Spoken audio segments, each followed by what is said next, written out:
La altura de Quito, les mando un saludo afectuoso. Y desde la cabina alterna, Jaime Velázquez empieza con la entrevista. ¿Le parece, Jaime? Bueno, muchas gracias, Ramiro. General, Adelante, jefe. bienvenido.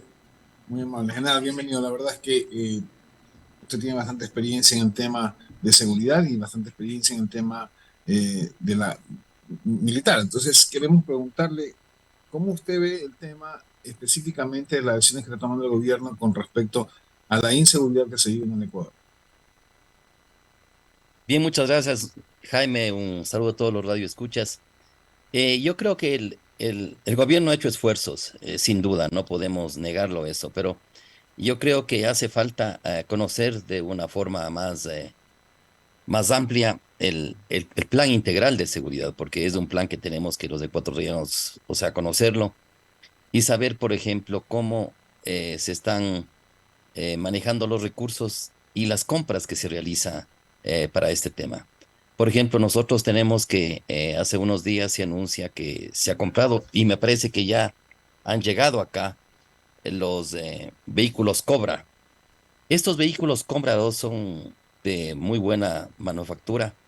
Tienen tres características de estos vehículos. Estos vehículos son antibalas o antibalísticos, como se los llama en inglés. Son vehículos contra explosivos, contra minas y son vehículos que permiten que también explosivos improvisados sean neutralizados. Por ejemplo, ustedes recuerdan cuando hubo las manifestaciones del movimiento indígena en el 2019, unos carros Así es. militares que fueron. Eso ya no puede ocurrir con ese tipo de autos, porque son justamente para ese tipo de explosivos improvisados como bombas Molotov, etcétera, etcétera. Entonces, eso es una buena noticia porque permite que las Fuerzas Armadas en el control del orden interno tengan mejor protección. Ahora, yo creo que estos vehículos indudablemente van a ser mayormente utilizados en en las carreteras y yo creo que deberían ser mayormente destinados en la frontera con Colombia. Un vehículo tan costoso no puede estar ocioso, tiene que estar en la frontera, en las fronteras que son los lugares que tenemos nosotros que aumentar el control para evitar justamente el narcotráfico y para evitar justamente el ingreso de armas. Entonces, yo creo que eso es en lo que se enmarca esta compra de estos vehículos, que cuando yo estuve de ministro de Defensa ya se inició los procedimientos para la compra de estos vehículos. Ahora también tengo que decirlo, vivimos en democracia y aquí todo tiene que ser transparente. Estaba previsto la implementación de una brigada mecanizada, de una Ujú. brigada mecanizada. Y yo me opuse y yo dije que no era prioritario y más bien que se compre más vehículos del tipo que nosotros vemos que ya se han comprado y que no se cree una brigada mecanizada, sino que se destine estos vehículos a las unidades que se encuentran en la frontera, de manera que cada unidad tenga por lo menos un tercio de su personal en capacidad de embarcarse en esos vehículos y poder realizar un control adecuado en la frontera. Yo creo que ese es un tema que se lo estudió, que fue aceptado por el Comando Conjunto y yo creo que en esa línea me imagino se enmarca esta compra y creo que se enmarca dentro del aspecto global que yo había explicado del gobierno. Creo que en cuanto al gobierno, yo creo que, por ejemplo, la implementación, ¿no? La implementación, la entrada a las filas policiales de más de 15.000 policías, me parece que también es un buen logro, pero a esto hay que acompañarle justamente los recursos, porque usted puede tener las personas, pero no tiene los recursos y tampoco no tiene una adecuada elaboración de los planes. Yo creo que los planes existen. Me parece que en los recursos no sé si existan los suficientes para ese grupo que fue incorporado, pero nosotros vemos que todavía las unidades de policía comunitaria no cuentan con los patrulleros adecuados. Yo creo que a lo mejor está en implementación. Y aquí lo más importante, Jaime, se necesita un control social de las fuerzas de seguridad. Por ejemplo, en cuanto a la policía tiene que ser local por su característica. Uno quiere que su barrio esté seguro. Y si un barrio está seguro, quiere decir que la ciudad está seguro. Entonces el barrio tiene que conocer cuáles son sus policías, cuál es su comandante, si realmente conocen cada esquina del barrio, si lo han patrullado, de manera que cuando hay una alarma, esa policía sabe exactamente en qué lugar es, que entrene a sus miembros para saber, que conozca que tenga un mapeo de su barrio, de manera que la capacidad de respuesta sea eficiente.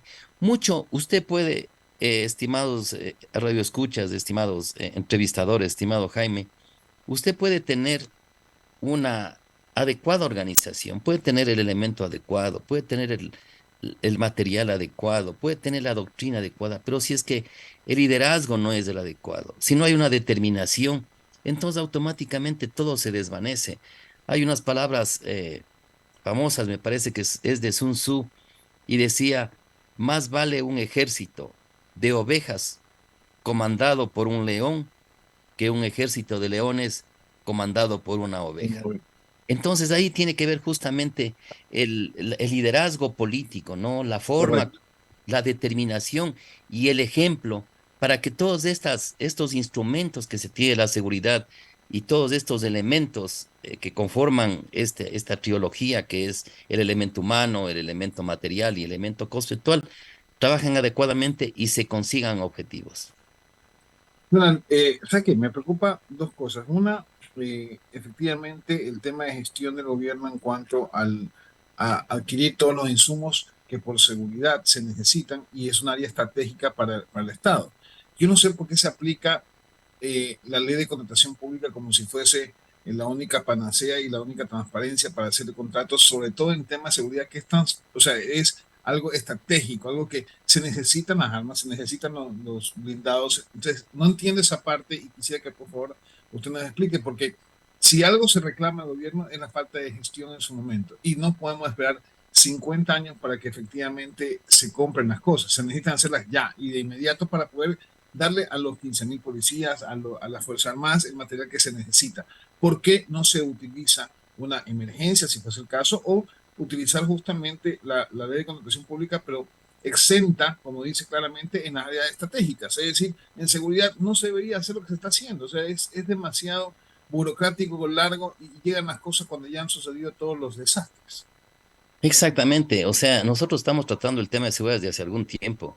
La ley de contratación pública está bien para condiciones normales, pero un país siempre tiene que estar preparado para condiciones que no son las normales, porque para normal estamos listos, Claro. pero tenemos que estar listos para lo que no es normal, para lo que se produce intempestivamente. Entonces yo creo que este es un buen momento y yo no sé a qué se debe que a lo mejor lo están tratando de tener justamente unas normas y unos artículos adecuados dentro de la misma ley de contratación pública para que cuando se declare en emergencia una carretera, que se declare en emergencia el tema este, por ejemplo, de las necesidades materiales de Fuerzas Armadas, de policía, exista un fast track, un camino rápido, que lo Claro. tienen todos los países, que lo tienen todos los países de manera que se pueda actuar inmediatamente. Todo eso es gestión. Todo eso Correcto. es justamente la capacidad de responder a las necesidades de una sociedad. Cuando Pero una persona entonces, está, perdón que me interrumpa, general, entonces eso es falta de conocimiento de las personas que están a cargo, porque declarar en emergencia un sector o utilizar en el sector lo que se tiene en la ley, que en este caso seguridad es algo estratégico. O sea, quiero ser claro, la ley de contratación pública exime de justamente el área estratégica que utilicen la ley de contratación pública. Es decir, en las Fuerzas Armadas, en la policía, no se necesitaría hacerlo, pero yo sé que por transparencia lo quieren hacer. La pregunta es que entonces la gente que está a cargo, en este caso ministros o el jefe de compra o la gente que está, no quieren declarar en emergencia o no quieren utilizar o no conocen. ¿Cuál es realmente la realidad? ¿Verdad? Porque la ciudadanía sufre cada vez que le dicen los chalecos ya están en camino hace 6 meses. Entonces, y resulta que no llega. claro, lo que pasa es que usted puede acelerar los procesos, todo depende de su gestión. Usted ve que en una empresa usted tiene empleados que le hacen las cosas muy rápidamente Claro. y le da a otro empleado y la misma cosa le hace lentamente. Entonces, todo es la capacidad de gestión. Entonces, si es que se declara en emergencia y se hace las cosas correctamente, se hace una adecuada relatoría de lo que se ha hecho, no hay por qué temer, porque la emergencia está ahí. La emergencia Existe, está ahí, claro. o sea, la razón de haber procedido rápidamente está ahí y nadie lo puede negar. Y si una persona ha hecho correctamente y se le quiere acusar que ha hecho las cosas incorrectamente, ante una emergencia que todo el mundo está sufriendo, yo creo que la misma sociedad le va a rehabilitar a esa persona y si ha hecho las cosas correctamente, no hay por qué temer. Clarísimo, Daniel. Le voy a dar paso a cabina a Javier Segarra, que tiene unas preguntas para usted. Adelante, Javier. Jaime, general, ¿cómo le va? Buenos días, un gusto verlo, aunque sea por Zoom. ¿Cómo anda? Mi estimado Javier, un gusto verle. Le cuento que hace unos días celebramos 50 años de graduados y oficiales de mi promoción. Increíble, Y ¿no? hace 50 años fui justamente por estos días a visitar la linda provincia del Oro, donde me inicié como militar. Y ahí Claro. le conocí a usted, como nosotros decimos, de peladito. De peladito, claro. Imagínense lo que es la vida, Vea, ¿no? ¿Ah? ¿y cómo puede ser posible que han pasado los años y ahora el pelado soy yo? Qué bueno, qué bueno, qué bueno. Gracias, general, por estar con nosotros en este diálogo. Yo creo que el tema de la seguridad, el tema de las bandas estas delictivas, narco delictivas, es un tema muy complejo. No solamente se requiere el estado de excepción, no solamente se requiere equipar a la policía, equipar a las Fuerzas Armadas, se requiere un control sumamente más estricto, mucho más eficiente en la frontera y básicamente en la frontera norte, porque es por ahí donde entra. Nosotros no producimos droga, a nosotros nos llega la droga. Y en ese sentido, si no frenamos esos puntos, que ojo, que no son la frontera que todo el Ecuador conoce, sino esos puntos ciegos, por así decirlo, que existen, esas pases clandestinos que existen en la frontera, tanto desde Esmeraldas hasta el otro lado del oriente, ¿verdad? Donde la situación es complicada. Pero es ahí donde hay que atacar el problema general. Sí, muy buenos días. Gracias por la pregunta, estimado Javier. Sí, es uno de los lugares donde hay que acatar los Uh -huh. problemas.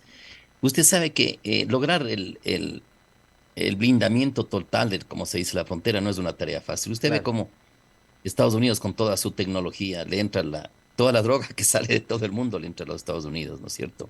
Esto no quiere decir que sea una excusa para que nuestras instituciones de seguridad no realmente realicen un trabajo de blindaje de la frontera, como le dicen algunos expertos. Yo creo que se está avanzando. Eh, por ejemplo, la compra de estos vehículos va a permitir que los soldados se ubiquen en puntos estratégicos en la frontera y que tengan el blindaje contra un ataque, por ejemplo, cuando capturan una droga. Usted ve que actualmente ahora los soldados en la carretera están en camionetas y una camioneta es eh, sumamente débil ante un ataque de fuego de fusil, por ejemplo. Entonces, estos vehículos que se ha comprado indudablemente van a contribuir a eso. Ahora, ¿son suficientes? Seguramente que no son suficientes.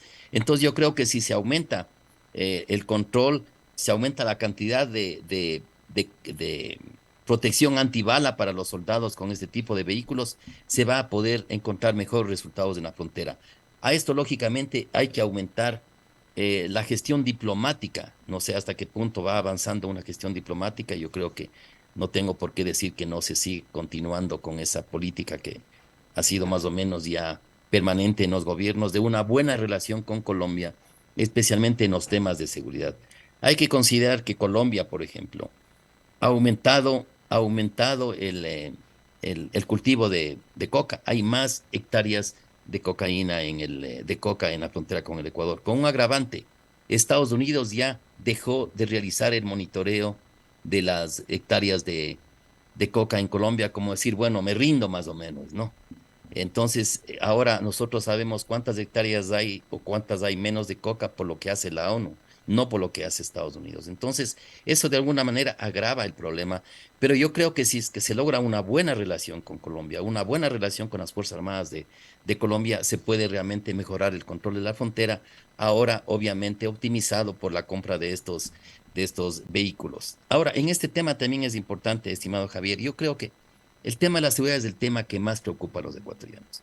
Yo creo que aquí debería haber una mesa de seguridad que puede organizar los medios de comunicación, de manera que los 8 candidatos se sienten un momento y que nos cuenten a los ecuatorianos dentro de un debate democrático qué es lo que quieren hacer por el tema de la seguridad.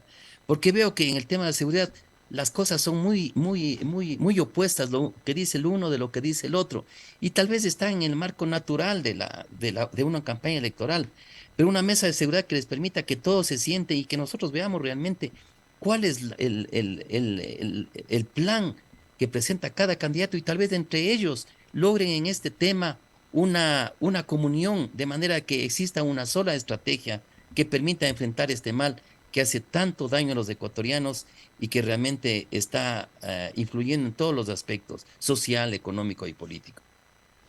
Claro que de alguna u otra manera es lo que los ecuatorianos buscamos a propósito de esta campaña electoral, que es un tiempo corto, sin duda, el que van a tener, el que va a tener el nuevo presidente, pero algo hay que dejar claramente establecido como una base, como un pilar que le permita al Ecuador luchar contra este mal.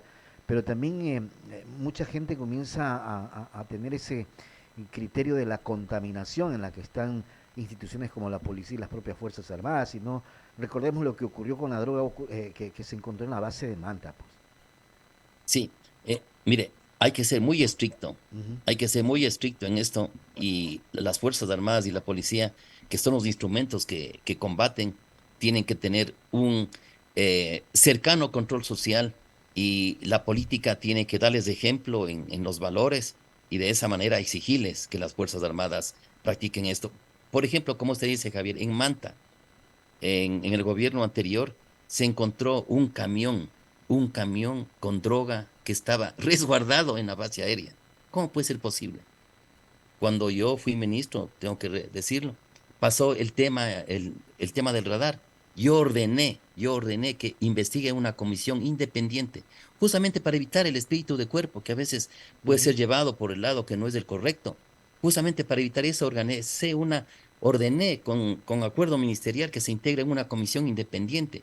Y es de esa comisión independiente que determinó fallas en la seguridad. Y obviamente siguen los procesos y los responsables tendrán que responder, porque no podemos permitir que nuestras Fuerzas Armadas y la policía, que son el instrumento de lucha, se contaminen. Y si es que se contamina porque no son perfectos, a esos malos elementos hay que separarlos de manera rápida y con el debido proceso, de manera que la gran mayoría de buenos elementos se sientan respaldados en su accionar y que los malos elementos no sean, en este caso, cómplices que les oculten.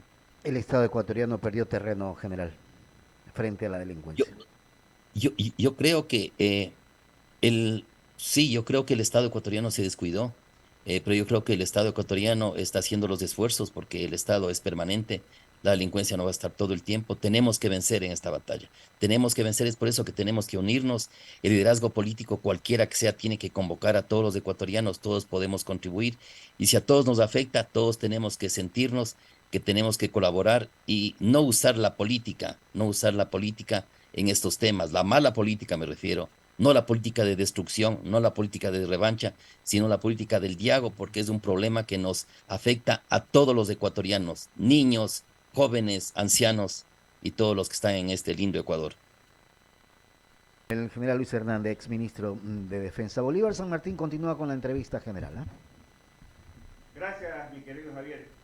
General, la semana pasada circuló una encuesta de la fuente Latino Barómetro, donde en el caso del Ecuador el 50% de la población se inclinaba porque las Fuerzas Armadas tomen el control del país, y algo similar acontecía en Guatemala, en El Salvador, y con porcentajes considerables.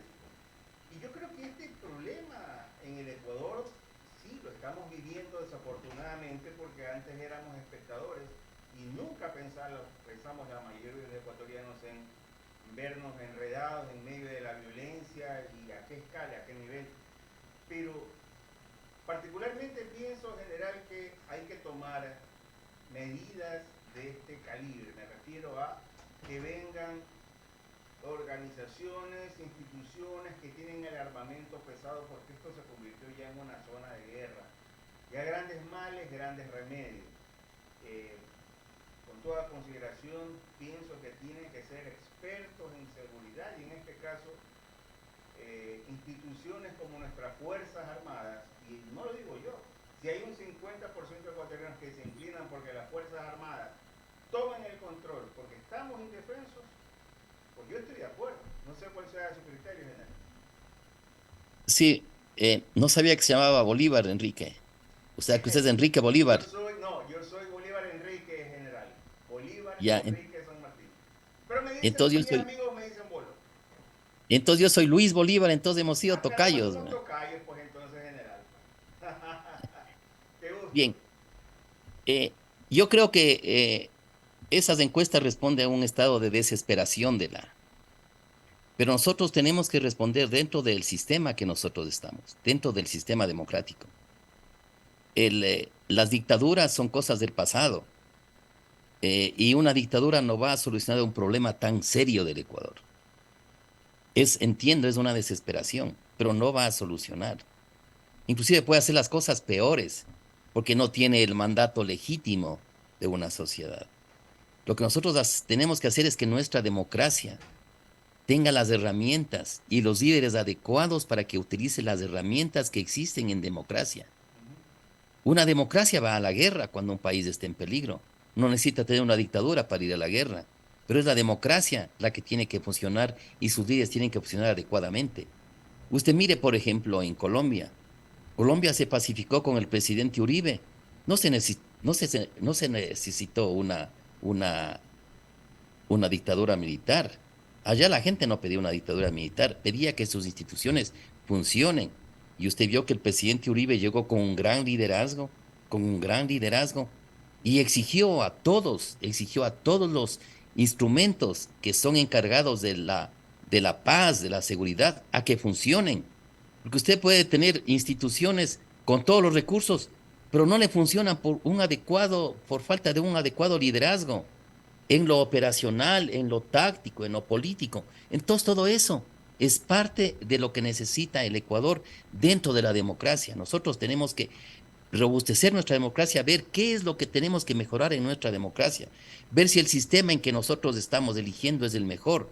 Por ejemplo, yo creo que para estos temas y para todos los temas nosotros tenemos que lograr un sistema que permita que un ejecutivo tenga mayoría en la asamblea, de manera que pueda actuar rápidamente con leyes rápidas, porque eso es lo que quiere la sociedad. Usted ve que en Europa, por ejemplo, en el sistema parlamentario, usted no puede ser ejecutivo si no tiene mayoría en la asamblea. Entonces tenemos que ver un sistema nosotros que permita que el ejecutivo tenga siempre mayoría en la asamblea, de manera que pueda sacar leyes, que pueda permitir equipamientos rápidos de los organismos de seguridad.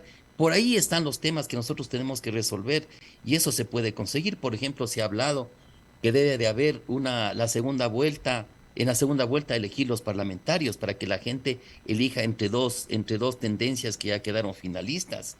Otra, por ejemplo, los partidos políticos. No permitir que a los partidos políticos se les entregue dinero si no han logrado un cierto porcentaje. Pero si no han logrado un cierto porcentaje en las elecciones, que no se les elimine, sino que sencillamente no tengan el apoyo económico del Estado. Hay tantas cosas que lamentablemente el establecimiento político no lo hace, porque para ello significa quitarse muchas prebendas. Entonces la sociedad tiene que exigir este cambio político de manera que no quede solamente.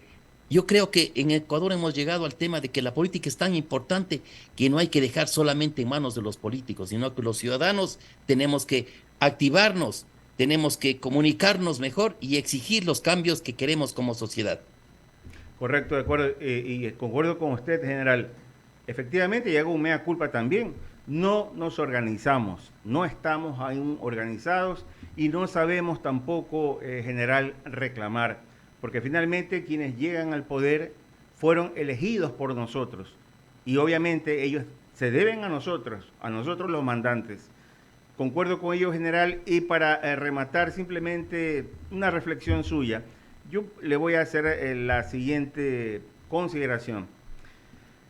Hoy en día, general, en este país se necesita determinación. Una persona con mano firme, una persona que tenga determinación y que mañana más tarde no piense en las consecuencias o lo que pueda venir a posterior.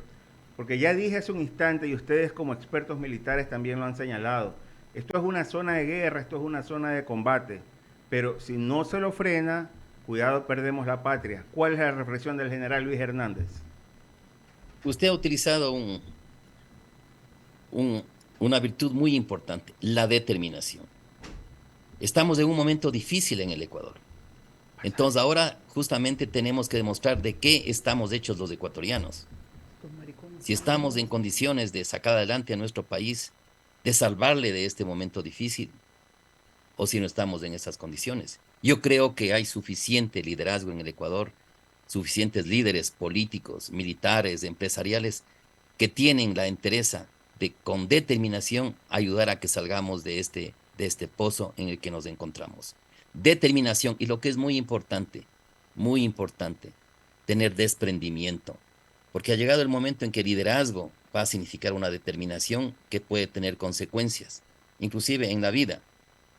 Yo recuerdo cuando fuimos al CENEPA, fuimos con determinación y sabíamos que no podíamos regresar, pero unos se quedaron cumpliendo su deber en el campo de batalla y fruto de eso el Ecuador cerró una página en la historia con honor y con gloria. Y los que volvimos sentimos que cumplimos. Y yo creo que hay muchísimos ecuatorianos ahora, que hay los liderazgos adecuados, que hay que identificarlos. Hay que identificarlos, hay que apoyarlos y darles toda nuestra confianza para que utilicen lo que usted ha dicho muy de una manera muy ejemplar, estimado Bolívar, la determinación, que es importante. Determinación y ejemplo en el liderazgo en todos los niveles para salir de este foso que, si lo hacemos adecuadamente y con el apoyo de todos, vamos a hacerlo y lograrlo. Muchas gracias, tocayo. Luis Bolívar Hernández, lo saluda Bolívar Enrique. Somos tocayos oficialmente y lo voy a dejar con un buen amigo, el licenciado Javier Segarra, para la despedida. No, agradecerle, general. Con gusto. Es un placer estar conversando con usted, así que muchas gracias por aceptar este diálogo con nuestro programa y de alguna u otra forma conocer el criterio de quien también ha estado en la dependencia pública y ha estado también en la dependencia de las Fuerzas Armadas. Gracias, general, que tenga un buen día. Muchas gracias a todos, ha sido un gusto saludarles, les mando un abrazo desde la capital. Muchas gracias. Vamos a hacer la pausa, son las 8 de la mañana con 47 minutos aquí en El Diálogo. Recuerden siempre seguirnos en nuestras redes sociales, en YouTube, en Facebook, y nos pueden también activar con la campanita para que nos sigan y estar permanentemente informados a través de las redes sociales con Radio I99. Ya volvemos.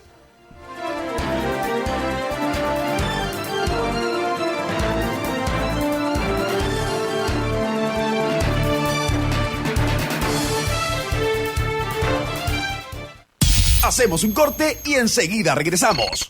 Inicio de espacio publicitario. Imagina despertar cada mañana con la mejor vista panorámica de la ciudad y del río Guayas. En You Guayaquil, el diseño y la comodidad se combinan para ofrecerte una experiencia de vida única. Espectaculares áreas comunales diseñadas por el renombrado diseñador Philip Stark, todas pensadas para el relax y la diversión dentro de la seguridad de tu hogar. Visita hoy nuestro departamento modelo y sumérgete en el lifestyle You Guayaquil.